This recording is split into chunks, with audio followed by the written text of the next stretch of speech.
महापालिकेच्या दुर्लक्षामुळे धुळीचे साम्राज्य, नागरिकांचा रस्त्यावर उतरण्याचा पवित्रा।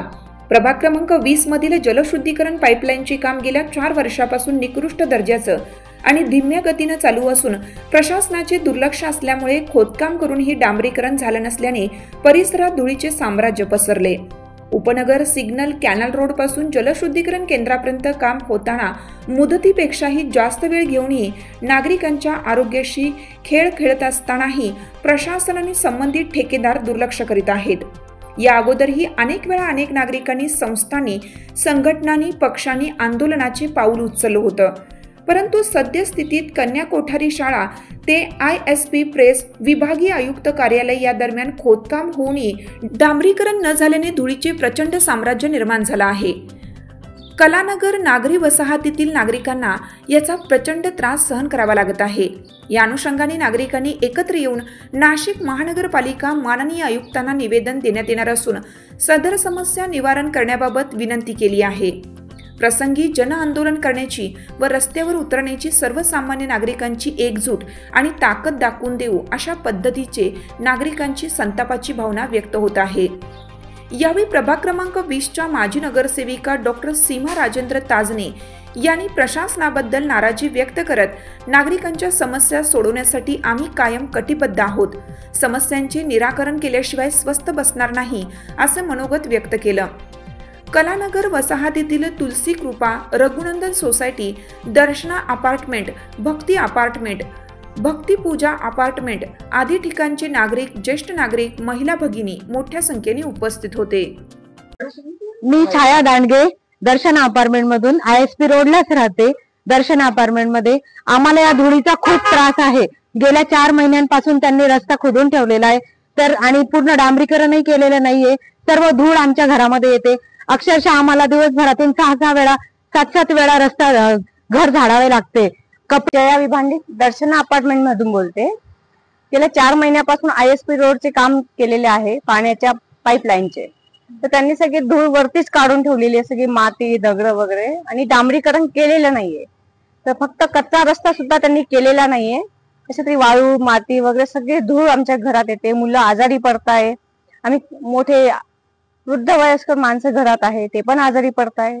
तर लवकरात लवकर आमच्या समस्यांचे निराकरण करावे आणि रस्त्याचे डांबरीकरण करून द्यावे ही माननीय अधिकाऱ्यांना विनंती आहे।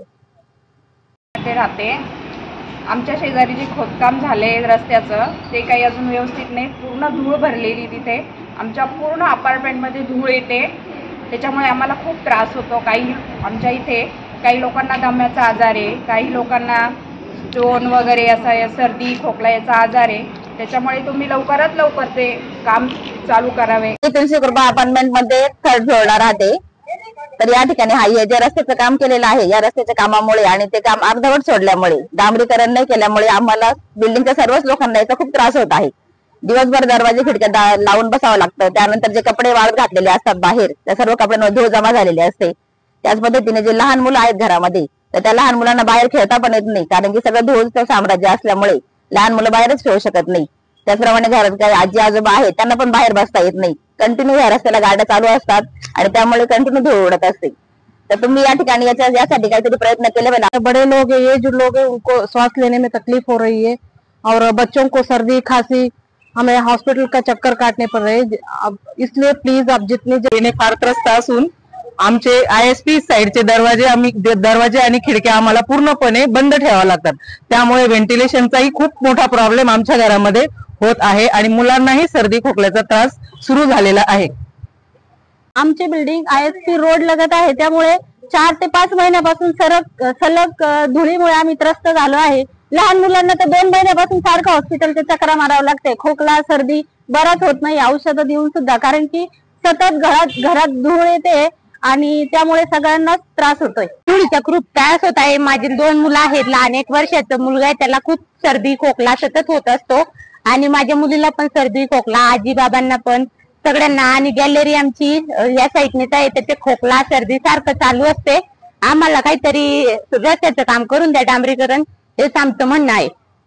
धुळीमुळे आम्हाला म्हाताऱ्यांना खूप त्रास होतो, लहान पोरांना त्रास होतो उन्हाचं आम्ही खाली येऊन बसत होतो तो आम्हाला सर्दी खोकला व्हायला लागला. येऊन पहा तुम्ही कसा फुफुटा झाला इथं.